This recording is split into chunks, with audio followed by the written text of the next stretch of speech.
c'est le docteur Guy Fitzgerald, qui est le vétérinaire à la clinique des oiseaux de proie, mais aussi le fondateur de l'UCROP, qui est présent ici pour la remise en liberté. On va tout vous raconter après. On commence par la remise en liberté d'un épervier de Cooper.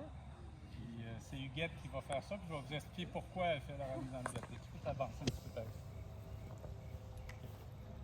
Fait qu'il est très vigoureux. Oui, j'ai vu ça. Fait que c'est vraiment de bien tenir les tables. Oui. Puis tu peux, il n'y a pas de crainte à l'accoter sur toi, mais je vais enlever la J'arrête aux orteils. comme ça. Serre bien. Bon, ok. Là, passe par-dessus ma main. Puis mets ton pouce, ouais, tiens les ailes, comme ça. Fermement. Oui, OK. Non, c'est moi, je te ferai pas mal, inquiète-toi Bon, pas. tu fermes Oui, tes doigts oui, comme ça. oui. Ok, comme ça. OK. On va faire un petit tour. Une petite photo. Hop, hop, hop. Ah, lâche le...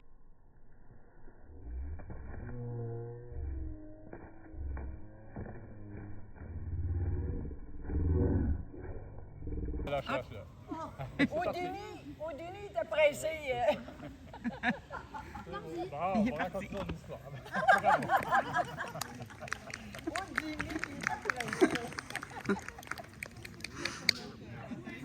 T'as-tu une terre? Alors, Je l'ai filmé, ouais. bonjour. Je venais de voir un épervier de Cooper. Les éperviers de Cooper sont des oiseaux très nerveux, mais très habiles. On les appelle des fois à l'intimité des Houdini, parce qu'ils se libèrent comme ça eux-mêmes quand on les manipule. Là. Puis dans les volières, même, ça court sur les murs, là, tellement que c'est des oiseaux qui sont intenses.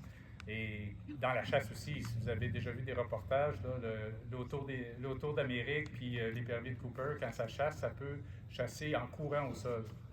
L'autour aime bien chasser le lièvre, puis il va venir en volant, puis si le lièvre s'en va dans sa traîne à lièvre, qu'on appelle les trappeurs, là, ben, il va courir après jusqu'à temps qu'il le frappe. Ce qu'on a vu, c'est pas surprenant. T'as pas à t'en vouloir, Huguette, ça a bien été.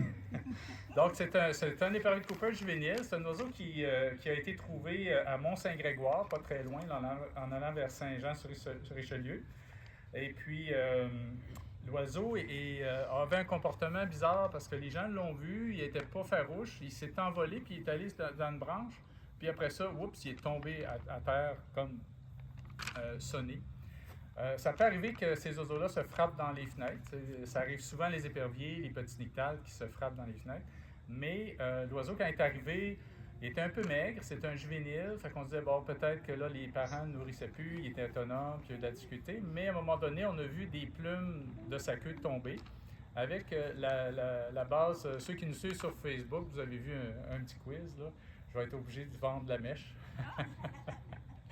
Pour les gens qui sont là. Mais dans le fond, on appelle ça une plume pincée. C'est un syndrome qu'on voit à ce temps-ci de l'année, l'été, avec le virus du Nil occidental. Les oiseaux de proie sont très sensibles au virus du Nil occidental. Ils peuvent en mourir. Mais il y en a certains que ça va être seulement les plumes comme ça qui sont en croissance. Les jeunes ont toutes des plumes en croissance et ils sont pincés, puis ils tombent. Et ceux qui ont l'œil aiguisé, vous avez peut-être vu quand il s'est envolé, il y a quelques plumes qui étaient plus courtes. On attendait que les plumes repoussent. Donc là, les plumes étaient rendues aux 2/3. Là, la croissance était très belle. C'est très bien, l'oiseau s'en est bien tiré. Il y a un des chanceux qui a survécu au virus du Nil occidental. Puis pour votre information, l'oiseau, quand ils sont trouvés par les agents, on en reçoit de partout au Québec. Et cet oiseau-là nous a été envoyé par Puroletteur. Des fois, c'est plus rapide de l'envoyer par Puroletteur que de trouver un bénévole, que l'agent vienne le porter parce que personne n'est disponible. Donc, en dedans de 16 heures, l'oiseau est acheminé, là, puis on peut recevoir l'oiseau. C'est pour ça qu'on en reçoit à peu près 400 par année, là, qui viennent de partout, là, du nord du Québec. J'ai vu un courriel, on attend lundi un oiseau de Chicoutimi. On a eu de Chibougamau récemment, de Rimouski. Donc, c'est ça qui est le réseau de l'UQAP. Et puis, pourquoi Huguette a remis l'oiseau en liberté? C'est parce qu'à chaque année, au printemps, on fait un encan virtuel et il y a différents items. Puis un des items qu'on peut encanter, mettre des sous sur l'enchère, c'est une remise en liberté. Donc, elle avait gagné en mettant des sous à l'encan, la remise en liberté. Et là, elle est venue la faire. Alors, voici pour ce premier oiseau-là. On a deux autres oiseaux. On a un autre oiseau qui est aussi un oiseau encanté.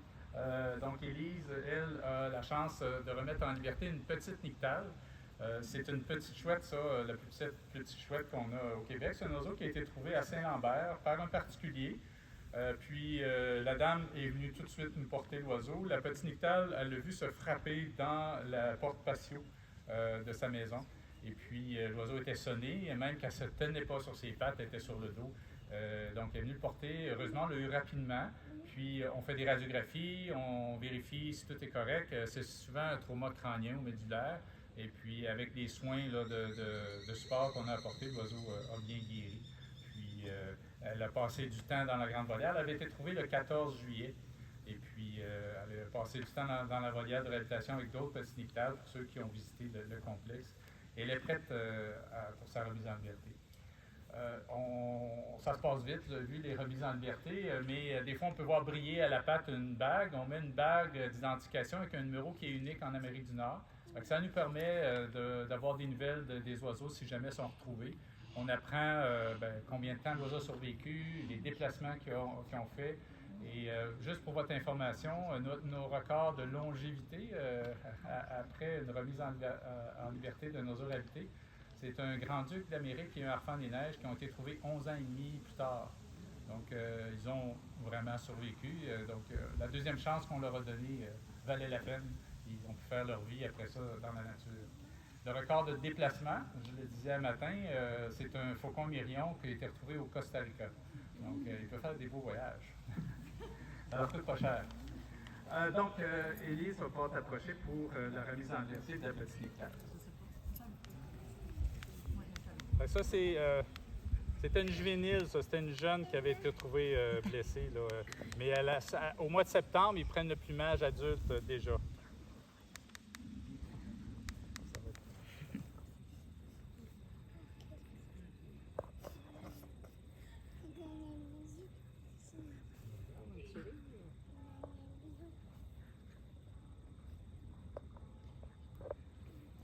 Pour la remise en liberté, on va compter ensemble 1, 2, 3, go. Puis à go, tourne-toi un peu vers moi pour que ça en ait un peu comme ça, avec la lumière. Puis fais juste ouvrir tes mains.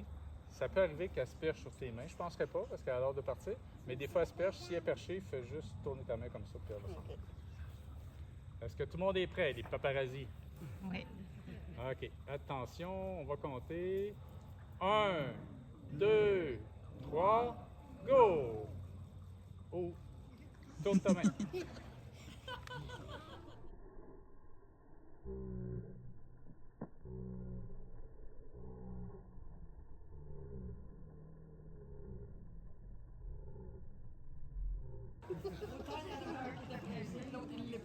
voilà. C'est parti. Bravo. Merci d'avoir participé. Merci. Alors, il en reste un. Vous avez vu comment ça se passe? Je vais reprendre le micro. Vous avez vu comment ça se passe? Il reste un faucon émérillon. Et puis, dans le fond, vous avez vu, c'était des encans virtuels qui ont été faits au printemps. Mais on peut faire un encan crié directement là. Et ceux qui mettent le plus haut montant viennent en avant, puis tient l'oiseau dans ses mains, sent son cœur battre et le remet en liberté. C'est un faucon émérillon qui a été trouvé à Charlemagne. Puis les agents de protection de la faune l'ont récupéré pour nous l'apporter. En fait, lui aussi par pyroletteur. Et puis, qu'est-ce qui est arrivé? C'est une jeune femelle qui est née cet été. Elle a été trouvée sous un rosier. Et quand on l'a reçue, elle avait des plaies un petit peu là, sur l'aile puis sur le corps. Probablement que, je ne sais pas si l'oiseau apprenait à chasser, puis a chassé, puis est allé dans le buisson, mais dans un rosier, il y a quand même des bonnes aiguilles, et ce serait peut-être empalé ou blessé comme ça. Donc, c'était pas grave comme blessure, mais quand même, l'oiseau est en difficulté. Puis, on a pu le soigner, il a passé du temps dans la volière, il est prêt pour sa remise en liberté avec sa vague. Alors, est-ce que quelqu'un est intéressé? Debout. On fait une petite photo, puis comme vous avez vu, on va compter pour l'envoi. Y a-tu Charlie? Est-ce à côté de papa? Tu peux venir. Peux-tu à côté? Ça va? Non. Ah, OK.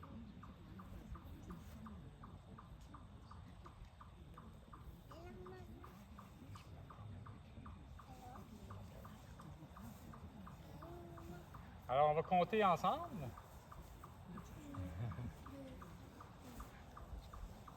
Vous êtes prêts? Oui. OK. Attention tout le monde. On compte. 1, 2, 3, go!